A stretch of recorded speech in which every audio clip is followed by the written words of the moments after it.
Morning, bitch. What's good? Nikki D here. Today, I'm going to show you guys how I make my matcha. This is something I actually recently got into. I'm a super coffee girl, but I do know that this has a load of caffeine and it's a little bit less staining on your teeth. My friend Mandy showed it. Shout out to Mandy. And I kind of been obsessed ever since. So of course, when I get into something, I have to go and buy like all the legit accessories and just totally immerse myself in it. And today I'm just going to show you how I make it. I totally love it and I want to show it to you. I know this isn't like a freaking cooking channel, but there's a lot of awesome properties in matcha that are really good for your skin. I should know this because I was just going through something this week, hence the lack of videos, but I just had some kind of breakout. It was driving me nuts. And I really feel like having matcha just kind of helps support that. So some things about matcha that's really interesting. It has a load of anti-inflammatory properties, so that really helps to kind of soothe redness and irritation in your skin. It can help fight acne because it has antibacterial properties. It kind of helps regulate your sebum production to prevent breakouts. For aging ladies, or God, anybody every day, we're a little bit older, it boosts your collagen production, which is awesome. It has a load of vitamin C in there, so that kind of helps with making collagen, making your skin really like firm and youthful. It really protects against the UV damage outside. So again, antioxidants, they help protect the sun. Can you tell I haven't even had any caffeine yet? Protect from the sun and any kind of like environmental aggressors. And it also detoxifies, so it has a lot of chlorophyll inside it. You'll see the color green, and it kind of helps remove toxins from your skin, and that gives you like a really nice clear complexion. So that's kind of why it's so awesome for skin. It's probably why Asian people have like the best skin in the world. This is a form of like green tea, basically. It's just ground down. I believe it started in China, but then there was like a monk that went and studied Zen Buddhism and basically brought it back to Japan, and they kind of refined it, but China went on to like loose leaf tea brewing. So anyway, this is what it looks like. And I know you're supposed to pick one that's ceremonial grade. Haven't actually read what that actually means, but it usually means the most chartreuse bright green you can find. So that one is this.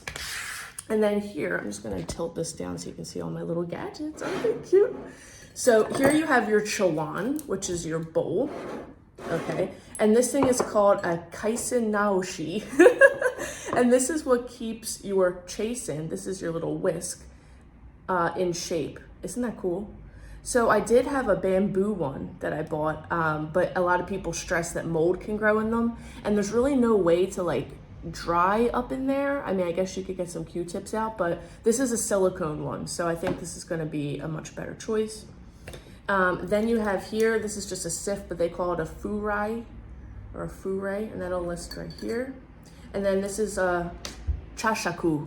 This is like kind of like pulls out like a teaspoon of powder at a time, and you're good to go. So I think you're really not supposed to go over like 2 teaspoons a day, but I probably have like 4 to 6. I'm an OG like that. But these are my new little things, so we're just gonna get with it. I have some hot water here, and I have milk. So we're gonna make a matcha latte. So, check it out. So you're just gonna lay your whisk. Now you can use any kind of sift, like really. You just wanna make sure that there's no clumps. And pull out about it. Oh, that's so cool. This is the first time I'm using this. Usually I'm just using teaspoon and like a giant whisk. I'm just gonna pop that in there. See if I can show you. And you just muddle it like that. Make a mess, yeah. I think I'm gonna put 2 in. So just push it down like that. It's really fun to just do this whole process. Like obviously if you're not rushing out to a job, it's not ideal, but you can probably pre-mix this. But if you just want to kind of do something for yourself, like make a little chai latte or a matcha latte and take a bath, this is chill. Okay, so I have about 2 teaspoons of matcha in there. Let's get rid of that. And then my ratios kind of differ. Depends how big I want to make it. I'm going to fill up this bad boy here. Get this out of the way. So first thing I'm going to do is put some milk in. Now, if you are watching the cows, which I always am, I use a milk. This is leche desnatada because I'm in Spain. This is skim milk. But I usually get this protein milk that's like 18 grams of protein per cup, which is insane. It's like 130 calories only. It's literally crazy. I obviously ran out because I make so many matcha lattes. But just for now, this is fine. And then you're not going to take boiling water. You're going to take very, very hot water. So you have a couple options. You can either boil water and just let it sit, or add some cold water to it. Or I take, like, if your sink water is safe, you can go in there and get some really hot water. So we're going to take that. We're going to add it to the powder. Let me make sure this can be seen in here.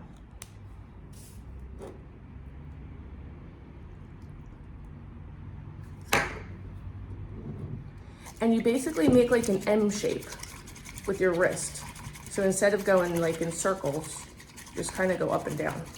And the idea here is to get it nice and silky and frothy. And then you pour that over the milk and it is heaven. What does it taste like? It's kind of grassy, I guess. Like, it really doesn't sound appetizing, but I think it's the texture that I love. It's just silky and delicious. Yeah, it's kind of like an acquired taste, I guess, but I loved it like the first time I had it.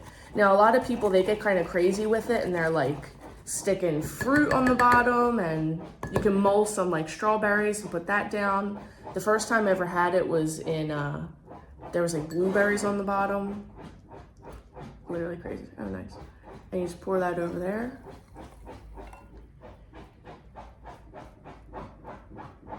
My dog is getting cozy in the sunshine. And then I just take my little chashaku, give it a stir. And that's literally it. But it's just so fun to make. It's so good for your skin. It's so good for your body.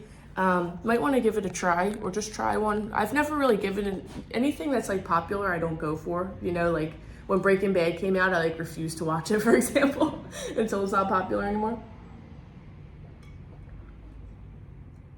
Oh, it's so good. It's so calming. It's so thick. It's so silky.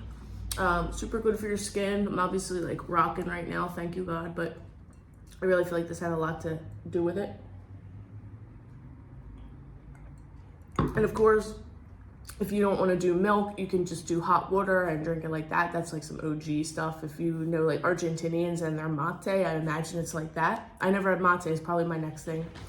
And something similar to this is called hojicha, which is when they take what they make matcha out of and they roast it. So it's like brown, and it's supposed to be like very woody and like as if you put water over like a burning fire, and that smell you smell after is supposed to kind of taste like that. Woody and fruity. So I guess I'll try that next. But yeah, matcha latte, super simple. Don't overthink it. It's really just how you like it. Some people like it more concentrated like I do. Some you can even just put a little bit of water, you know, and make it even more, or you can put some more water and spare it out so it'll be like a little less green, but there you go. To health, wealth, and happiness. Have a good day, guys. Bye.